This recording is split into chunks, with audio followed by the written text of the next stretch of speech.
toutes nos excuses pour ces quelques minutes de retard. Bonsoir, bienvenue sur ITV dans l'actualité de ce mercredi 14 avril, premier jour de Ramadan. Pour la majorité des Sénégalais, le marché des dates est très bien approvisionné.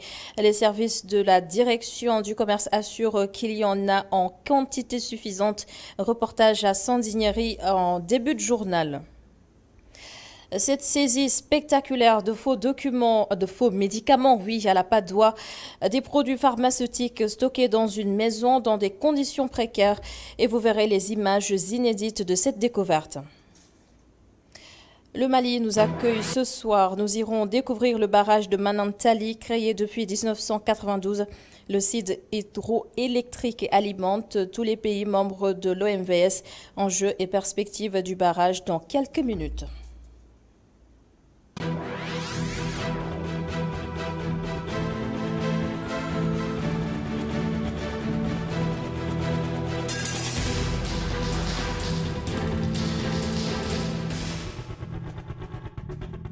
Une date pour rompre le jeûne, un fruit symbolique plein de vertus, riche en vitamines, en fibres et antioxydants. En cette période de Ramadan, la date inonde le marché, des commandes qui nous viennent du Mali voisin, de la Tunisie, de l'Algérie ou encore de Dubaï. Reportage à Sandiniéry en centre-ville où la date occupe tous les comptoirs. Aïssatou Kane. Dès que l'on emprunte la rue, l'odeur des fruits envahit nos narines. Rue Sandiniéry, s'il y a un fruit qui nous rappelle le mois béni, c'est bien la date. Ces dates proviennent d'Algérie et d'Irak, souligne ce vendeur, avec des possibilités de vente en gros, demi-gros et détail. Particulièrement dans l'Algérie. Je vends des dattes venant d'Algérie telles que le Ravier, le Deglenour. Il existe 400 variétés de dattes, mais au Sénégal, on en reçoit le minimum. En ce moment, j'en ai 10 variétés. Il y a des clients qui me demandent des dattes venant d'Irak, qu'il s'agisse de conteneurs de carton de 1000 ou encore de 100. Et même en détail, je le vends. À quelques mètres, Mame Thierno nous confie que ses bénéfices doublent à chaque mois. De Ramadan, un conteneur de 2700 pièces a été même écoulé. Ceux qui nous donnent les dates viennent de Dubaï, mais la majeure partie nous recevons celles provenant d'Iran. L'année dernière, il n'y en avait pas beaucoup, c'est pour cela c'était cher. Mais cette année, vraiment, on le vend sans problème. Ce n'est pas cher, on écoule les dates très vite.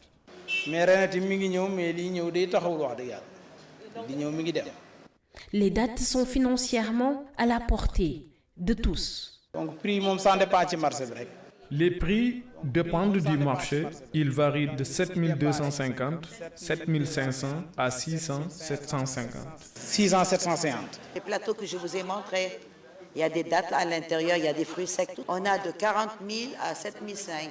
La date est bien présente dans le marché, avec toutes sortes de variétés et différentes catégories, fraîches, sèches ou moelleuses. Chacun peut s'en procurer dans tous les coins de rue, épiceries, marchés ou encore les grandes surfaces. Il y en a pour tous les goûts, mais aussi toutes les bourses. Et après la rupture, un petit moment de détente avec les sketchs Ramadan. Les chaînes de télévision proposent de nouveaux programmes adaptés au contexte, mais vous allez le voir, tout le monde n'est pas convaincu. Gordiouf, Céline Ambay, reportage. Nous sommes sur la rue André Pétavin, en centre-ville. La circulation est assez fluide. Le mois béni de Ramadan occupe les esprits. Mamadou Gaye, à la retraite, livre son appréciation de programmation des médias en période de carême. Il recommande plus de rigueur dans les grilles des télévisions durant ce mois sacré. Qu'ils nous mettent de bons programmes, des programmes qui peuvent être utiles à la population. Il ne faut pas qu'ils nous mettent des programmes inutiles, des danses, des chants, et puis certains films, c'est pas bon. Certains films, c'est pas bon. Il faut qu'ils mettent des programmes avec la bonne mœurs. Voilà. Des programmes religieux. Des programmes religieux. Ouais. Ils mettent des programmes religieux parce que c'est un temps, c'est pour un mois. Et puis ça, c'est fini. C'est pour un mois seulement. C'est pas toute l'année, c'est pour un mois. Donc ils peuvent quand même chercher des bons programmes pour la population. Les confréries font la force du Sénégal. Selon Mam Sergnan, il faut mettre en valeur toutes les figures religieuses du Sénégal, sans excès. On attend sur les télés pour les conférences religieuses, on attend tamit pour les oustas qu'on sensibilise la jeunesse, qu'on le faire savoir pour qu'on peut connaître notre religion, quoi. Ouais, c'est nos guides religieux comme Serigne Touba, Mam Alhaji Malik, Baye Niass, Mam Limamou Laye, quoi. Leur histoire, tout ça, quoi. Cette autre commerçante pense qu'il faut diffuser des sketchs de qualité. Les sketchs sont bons, mais qu'ils soient des sketchs qui éveillent, mais pas trop divertissants. Durant le mois de Ramadan au Sénégal, les chaînes de télé bouleversent les émissions. Elles proposent en effet beaucoup de sketchs, mais plus qu'ils sont nombreux, moins qu'ils sont pertinents.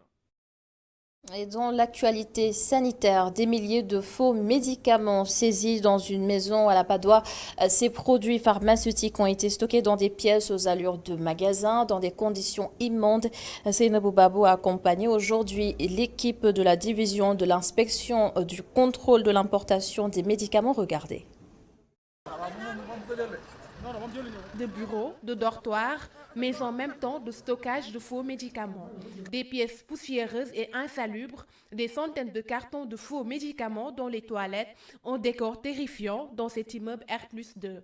Des produits sont extrêmement dangereux pour la santé des populations et sont stockés dans des conditions exécrables, selon le docteur Madické Diagne. Cette saisie est constituée de produits pharmaceutiques, constitués essentiellement de solutés massifs, qui sont des produits extrêmement dangereux parce que ce sont des produits qui sont utilisés lors des perfusions et qui sont injectés directement aux patients.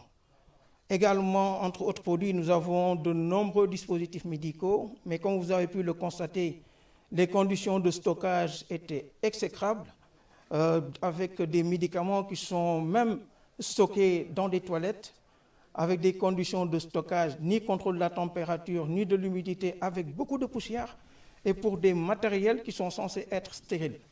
En croire le pharmacien, ces produits sont considérés comme de faux médicaments car ne respectant pas la procédure d'importation et d'entrée dans le marché. Les médicaments, nous les considérons comme de faux médicaments pour la bonne et simple raison que ces médicaments sont entrés illégalement dans le pays. Ils n'ont pas suivi la procédure d'importation, ils n'ont pas d'autorisation de mise sur le marché et de ce fait, on ne peut même pas assurer ni la qualité, ni la sécurité, ni l'innocuité de ces produits. Donc c'est une mise en danger extrêmement élevée de la population qui, sans le savoir, pourrait être amenée à les acheter et à les consommer. Le chef de la sûreté urbaine du commissariat de Dakar indique que 6 personnes ont été arrêtées dans cette affaire. Une opération d'envergure, Bara Sangaré. Donc les recoupements que nous avions effectués en parfaite synergie avec la direction de la pharmacie nous avait permis de localiser et d'identifier le lieu de stockage de ces médicaments. C'est dans ce cadre que nous avions effectué au préalable une commande portant sur des médicaments. Donc, quand nous avions porté notre charge sur ces médicaments, un des suspects s'est présenté au lieu de rendez-vous pour amener une grosse quantité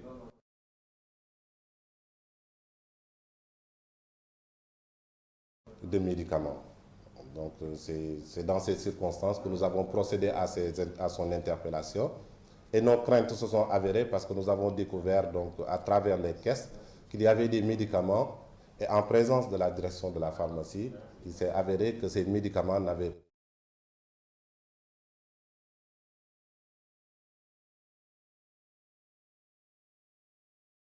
pas d'autorisation pour être commercialisés au Sénégal.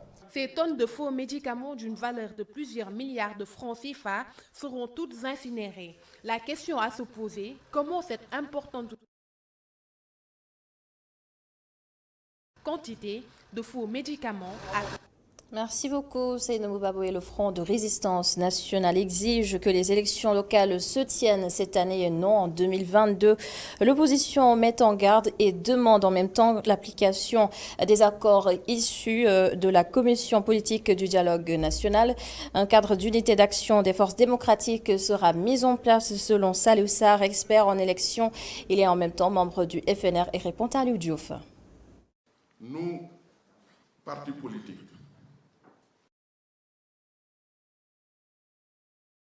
mouvements citoyens, organisations démocratiques et sociales membres du Front et des autres plateformes, plus que jamais mobilisés et solidaires dans le combat autour de la conduite des processus démocratiques, républicains, citoyens et sociaux dans notre pays et dans la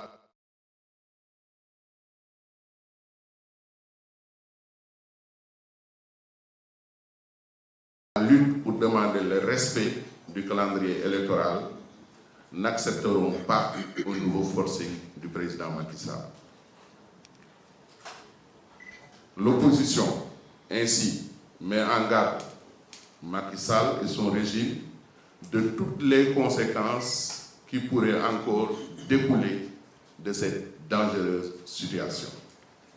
En conséquence de tout ce qui précède, l'opposition tient à exiger l'organisation des élections locales en 2021, des élections législatives en 2022 et l'élection présidentielle en 2024. L'opposition exige aussi l'application de tous les accords consensuels issus de la Commission politique du dialogue national. L'opposition appelle encore une fois tous les partis de l'opposition, les mouvements et associations de la société civile, les activistes, les lanceurs d'alerte de tous bords, à lancer sans délai le cadre d'unité d'action des forces démocratiques pour imposer la tenue des élections locales en 2021. Ainsi, nous sommes en train de finaliser la création d'un mécanisme de concertation et de coordination des luttes démocratiques et sociales qu'appelle la situation actuelle. Une autre revendication portée cette fois par les diplômés du secteur de la pêche et de l'aquaculture. Ils réclament leur intégration dans la fonction publique et ces citoyens interpellent directement le ministre de tutelle Aliou Ndoye. Leurs revendications recueillies par Mamadou Lamine Fati. L'État est en train d'investir des millions sur la formation des agents techniques et des techniciens supérieurs, ainsi que des ingénieurs. Mais après la formation, on les laisse en rade comme ça. Rien n'est fait à leur endroit, mais aussi on les a mis à l'écart de toutes les décisions qui seront aussi prises sur les grandes instances. C'est pour cela aujourd'hui, nous lançons un appel au chef de l'État, le président Macky Sall, au ministre des Pêches, M. Aliou Ndoye, de rectifier ou bien de changer l'injustice que le secteur de la pêche a subi durant ces dernières années. Nous réclamons le recrutement en masse de tous les agents formés depuis la décennie, depuis plus de 10 ans, qui sont restés ainsi en rade.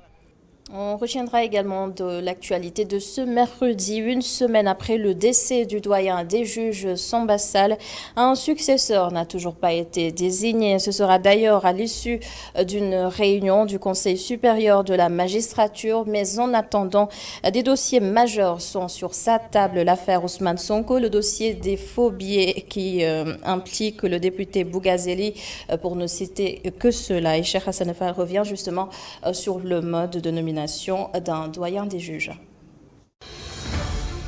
Depuis le décès du doyen des juges Samba Sall, l'identité de son successeur n'est toujours pas connue. Il sera désigné par le président de la République en réunion avec les membres du Conseil supérieur de la magistrature. Mais notez d'ores et déjà qu'il y a 3 groupes dans la classification des grades des magistrats. Les magistrats du premier groupe, les magistrats du second groupe et les magistrats hors hiérarchie. Seuls les magistrats de cette dernière catégorie sont éligibles.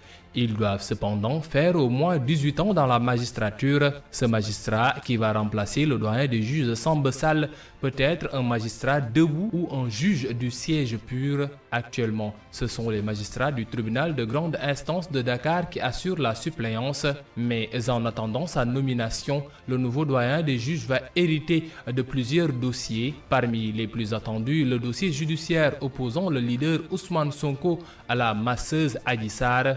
Le défunt doyen des juges avait déjà entamé l'instruction de cette affaire aussitôt après le désistement du juge d'instruction du 8e cabinet Mamadou Seck. Les protagonistes ont d'ailleurs séparément fait leur première comparution devant Samba Sall. En plus de l'affaire relative aux faits de viol et menaces de mort, un autre dossier impliquant Ousmane Sonko est sur la table du juge d'instruction du premier cabinet. Il s'agit de l'affaire des 19 jeunes qui ont été arrêtés, inculpés et placé sous mandat de dépôt pour des faits d'appel à l'insurrection. Autre dossier, c'est celui des produits phytosanitaires impliquant l'ancienne sénatrice libérale Aïda Nyong. Le magistrat instructeur, contrairement à la CREI, a rendu une ordonnance de renvoi en police correctionnelle. Ainsi, Aïda Nyong doit être jugé pour tentative d'escroquerie portant sur des deniers publics. Le nouveau doyen des juges va poursuivre également l'instruction dans l'affaire des faux billets dans laquelle le député Bougazeli était impliqué. Toujours parmi les dossiers qui attendent le remplaçant de Samba Sall, il y a celui de tentative d'insurrection du pays dans lequel Guy Marius Sagna, Hassan Diouf et Clédor Sène ont été impliqués. Merci, cher Hassan Fall. Dans le reste de l'actualité, plusieurs entreprises sont en train d'être installées au pôle urbain de Diamniadio. Une trentaine d'unités déjà en activité, mais quelques difficultés ont été identifiées, notamment l'accès au site. À noter également que la deuxième phase de ce projet d'installation pourrait créer 40 000 emplois, nous dit Babacar Seck. Une vingtaine d'unités industrielles de la plateforme et du domaine de Diamniadio ont été visitées par des parlementaires. Les sites où l'activité des entreprises est en train de se développer demandent une attention particulière de la part des autorités de l'État. La projet est en train de travailler, est en train vraiment de doubler des efforts. Nous pensons que même leur budget n'est pas suffisant pour d'abord entretenir le personnel, ensuite aller vers la mise en niveau de l'ensemble des infrastructures. C'est à cela que nous allons nous atteler pour demander également au ministre du Budget et à l'ensemble d'État d'appuyer cette structure qu'ils ont créée. Quand vous créez une structure qui donne les résultats, il faut l'appuyer pour qu'il y ait davantage de résultats. Les entreprises continuent de s'installer dans le domaine industriel de Diamniadio avec notamment l'agroalimentaire et une raffinerie d'or. Les députés ont pu voir que ce qui était déjà au départ, ici, après une dizaine d'entreprises, il y a eu 4 entreprises qui se sont greffées. Une unité de raffinage d'or, une unité de carton, une unité de production d'énergie solaire et une unité de production de masques. Soit dans l'agroalimentaire, nous avons vu que les arachides sont exploités, que le lait est exploité. Nous avons vu qu'il y a beaucoup d'opportunités. Les problèmes d'accès au domaine industriel sont en train d'être résolus avec le bitumage des pistes. Nous avons fait quand même toutes les routes, les pistes en latérite et les pistes, vous êtes en train de voir qu'elles sont en train d'être bitumées. Et je pense qu'avant l'hivernage, on fera quand même avec un partenariat avec l'Ageroute, quasiment le bitumage de 8 km de route qui sont à l'intérieur. Également, une bonne partie de l'assainissement sera réalisée. À terme, 40 000 emplois seront disponibles à travers une forte industrialisation.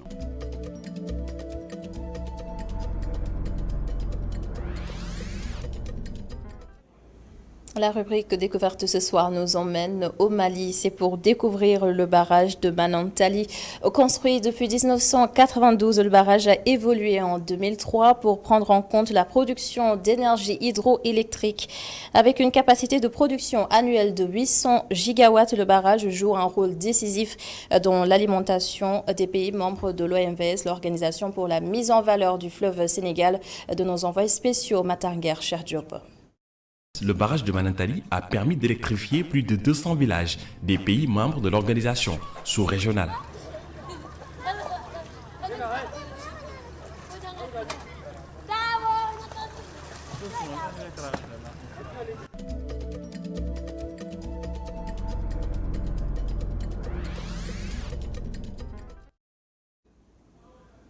Merci beaucoup Matar pour cette découverte. Merci également à vous d'avoir été avec nous. C'est la fin de ce journal.